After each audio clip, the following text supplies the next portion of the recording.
Assalamu alaikum, peace be upon you all. This is your host Aminah Ahmed, and you're watching Muslim Network TV. Welcome back to another episode of NextGen, where we cover current events with passionate young people, talking to them about these issues that they are facing head on. You're watching us on Galaxy 19 satellite, MuslimNetwork.tv, Amazon Fire TV, Roku, and Apple TV as well. But before we get into the topic of discussion today, there is an essay competition that has been launched by Hindus for Human Rights and Indian American Muslim Council.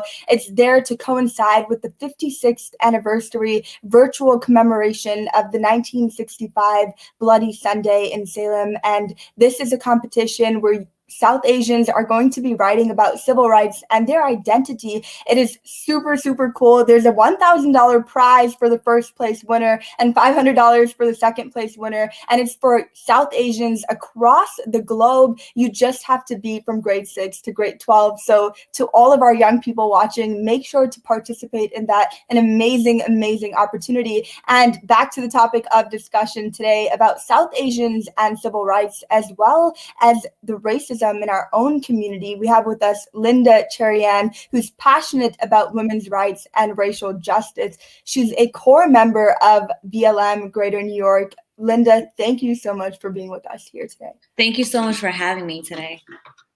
Linda, before we do get into some of the issues of our community and what your chapter has been able to accomplish, let's talk about your journey, right? What caused you to get involved in activism and organizing? Where did that all start off? So I think when we come from such strict traditional household, our first form of protest always takes in forms of standing up against our family, right? Against sexism, especially for girls growing up within our communities. That's such a huge issue. So it was always like my brother was allowed to do a lot of things, such as like join sports teams and stuff like that. And then as I got older, I grew up in India until I was 7. Then I came here, and it's just like we just cannot ignore the issues that goes around us, right? And I got to college, and I was majoring in forensic accounting, and that didn't. I definitely graduated with a forensic accounting degree, but it's just like I saw there was such a bigger need for me in the social justice movement. So I got involved with just going to a protest. I remember coming out of my class one day, and I saw this protest in December after Eric Garner's verdict came out.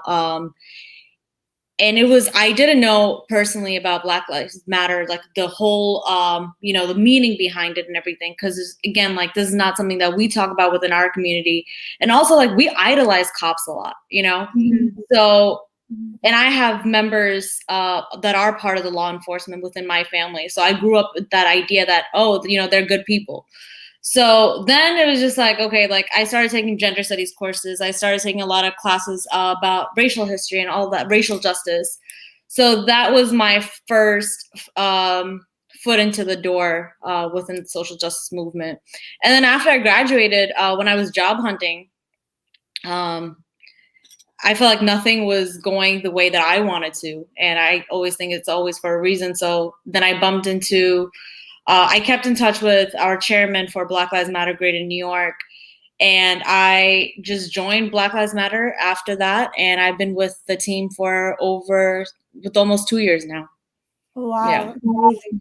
So, I know that your chapter has accomplished a lot as well, and we'll get into that later on in our show today. But do you think, in general, are there enough South Asians involved in this fight? Do you feel that your community is there with you? You're at the head of this fight. Are you, that odd one out, or are there more South Asian, especially women, out there? Absolutely not, because I feel like unless every one of South Asians is involved in this movement, there are not enough people fighting. Because what is the excuse? It's just that we don't care. It's just people think a lot of times it's just like people think that it's not our fight. It is absolutely our fight. We have a lot of anti-Blackness to fight within our own communities as well. Yeah. So I don't think there's enough South Asians ever. I don't think there's enough people that are fighting. I don't think there's enough people that care about this movement. Yeah. Right. And you talked about the racism in our own community and how you feel like there aren't enough people fighting it. But let's, bring out that discussion. Let's talk about the colorism in our community, how it's always brushed under the rug. What has your experience with that been? With colorism? I don't even know where to start, but I think one of the most recent discussions or like things that comes up in my head, my mind when we talk about colorism, I remember somebody in my family said that this baby was born, right?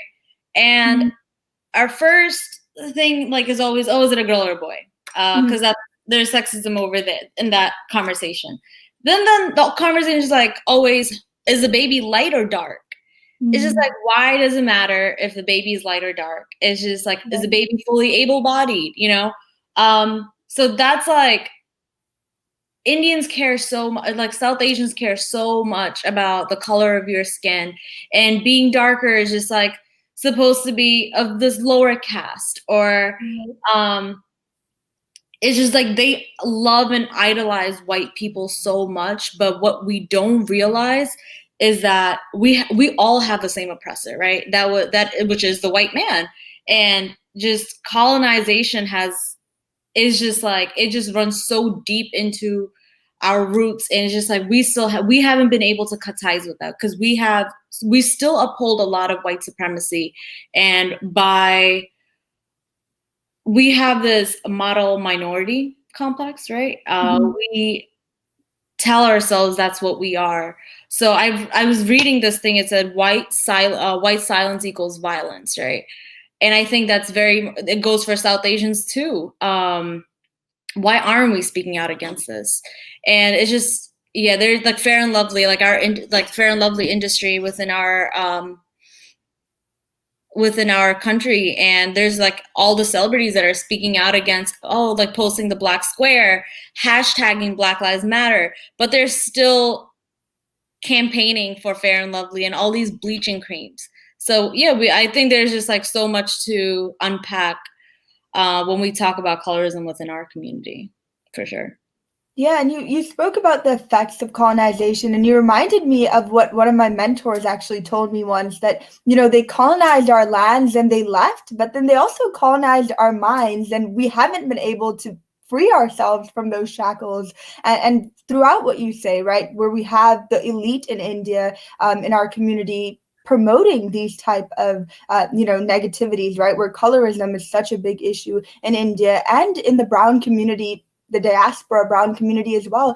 But what do you think we can do to kind of counteract that? What can we as young people do to stand up against colorism and anti-blackness and all of the racism that stands in our community? I think as young people, we have to always challenge those ideas.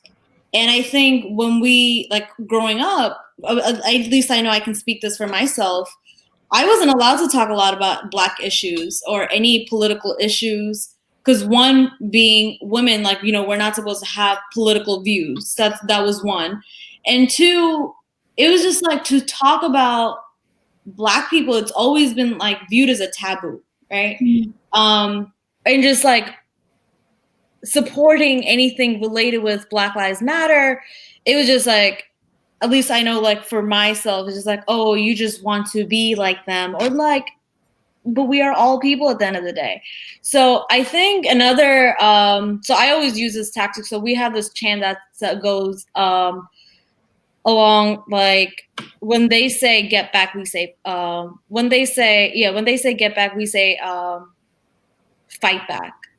So it's just like, they're going to keep pushing us back, and we have to like keep fighting back, because it's just like, we can't accomplish anything if we just like, just sit here and like support the status quo. Like, we're gonna of course get backlash from our families. We're gonna they're gonna think we've gone mad, we've gone crazy, and just like, like, we don't know what we're doing.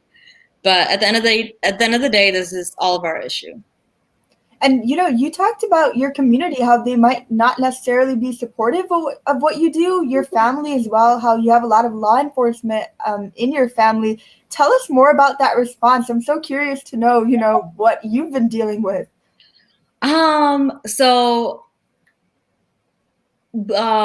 Okay, so I'm strongly supportive of Black Lives Matter, as I am the director of operations for our chapter.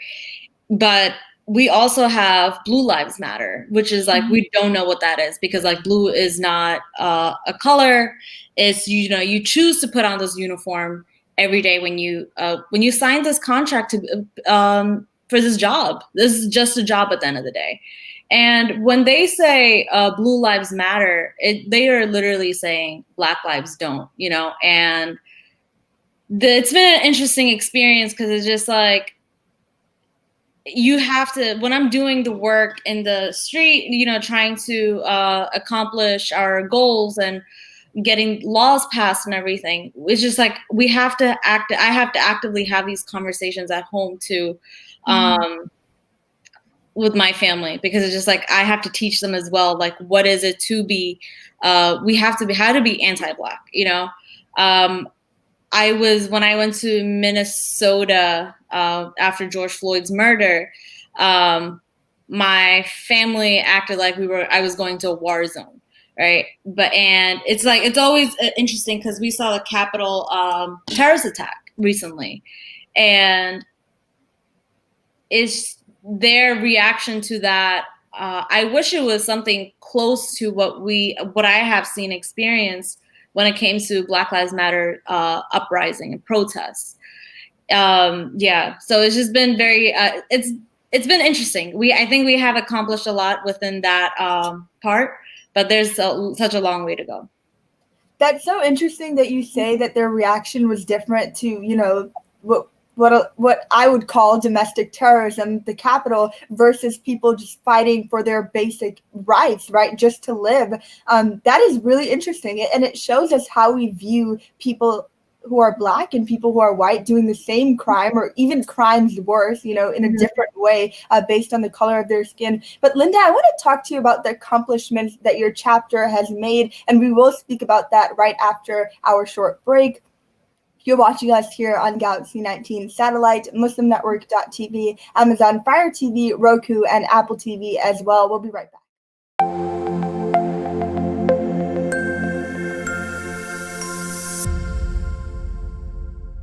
Billboards are popping up all over the country with an... Our neighbors don't realize that Muslims are absolutely opposed to ISIS. Salam. My name is Abdul Malik Mujahid. I'm an imam in Chicago. 16 shots! No me! No justice! No me! So how do we bring up the energy which can really have an impact on the world? You need to build bridges of understanding among people, and we need to have America moving forward. That lesson learned brought the strength of humanity to America, which is the diversity. Mujahid Talks, only on Muslim Network TV. Faithfully connected. Welcome back to NextGen. I'm here with Linda Cheriyan, speaking about civil rights and Black Lives Matter. Thank you so much once again, Linda, for being here with us today. Linda, tell us about what your chapter, BLM Greater New York, what have you been able to accomplish? The year has just started, but also the end of last year after the murder of George Floyd. What have you been able to do? So our youth coalition drafted this bill called the Andrew Kearse Act, right? And we have been advocating for it since shortly after, which contains I Can't Breathe Act. And we were calling for a private investigator to look into NYPD, and there was two more, which I can't think of the top of my head. Sorry about that. But yeah, so we have been able to get 4 laws passed this summer, actually.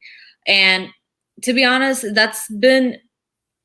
it's a lot more than what any of the other previous years. And it's sad because it's like we had to, like, you know, people had to burn shit down in order for people to pass laws, because they care more about property than Black lives.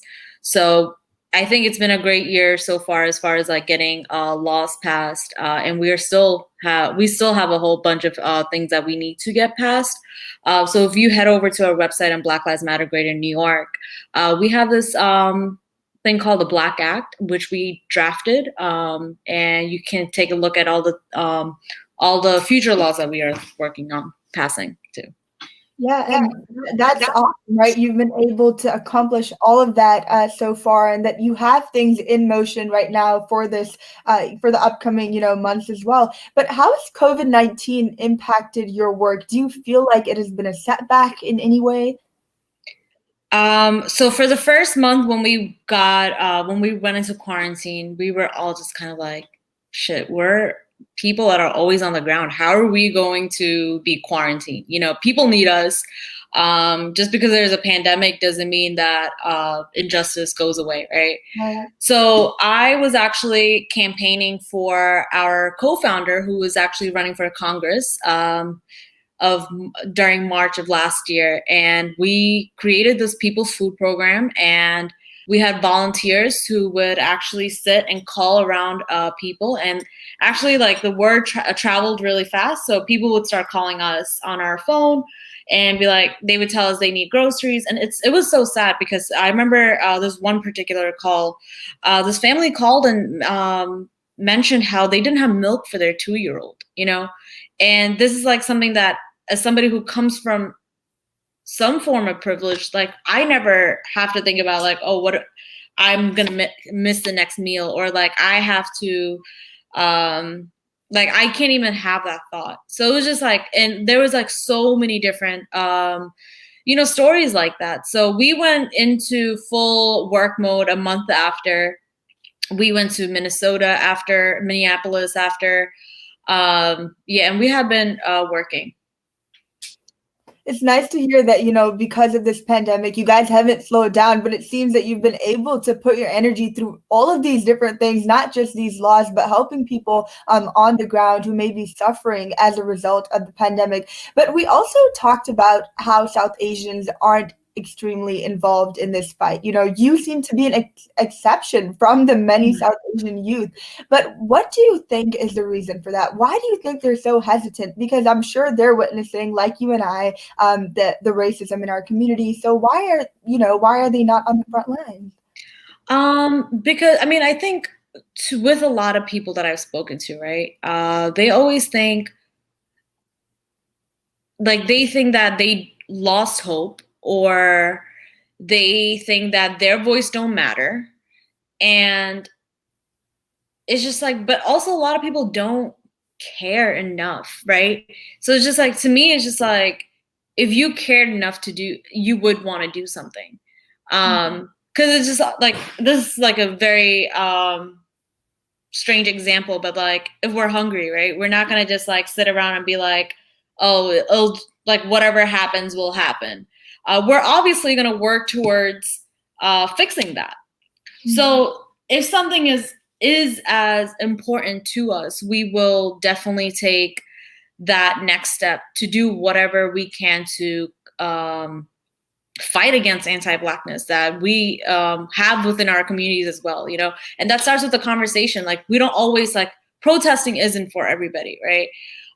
But find a local organization, or find any organization that you think you would like to support. And I think that's how you can get them. That's how I found Black Lives Matter Greater New York. I heard about it when I was in college, and I kept in touch with them all throughout college. And then after I left, I was able to join them. So I think that's a pretty, did that answer the question? Because I felt like I think a lot of it, you said that it has to do with people either don't care, number one, and it makes sense, right? Because if you did care, you would get involved. Absolutely. And I think that we do have to realize that justice and for the Black community means justice for all of the marginalized communities here in America. But what is your advice to young people, right, who do want to get involved like you? You said that they can join an organization, like protesting might not be for everyone else, but for people who don't really know where to start at all, this is all new to them. What do you say to them? So this would be the steps that I would take. I would first sit down and find like what I'm passionate about, like what different social justice are we passionate about, and then I guarantee you there's an organization for every social justice, right? And then see how you can get involved, start volunteering, start going to their meetings. And right now I feel like it's Zoom calls, so it's really hard to not be involved, and we have unlimited amount of time. So I think that would be the first step that I would take.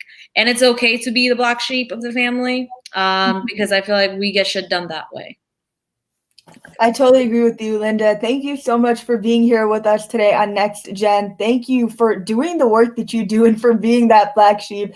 I think that, people like me, we definitely appreciate the work that you're doing. And thank you to our audience for tuning in today. And until next time, assalamu alaikum. Peace be upon you all. Take care. Thank you. Thank you so much for having me again.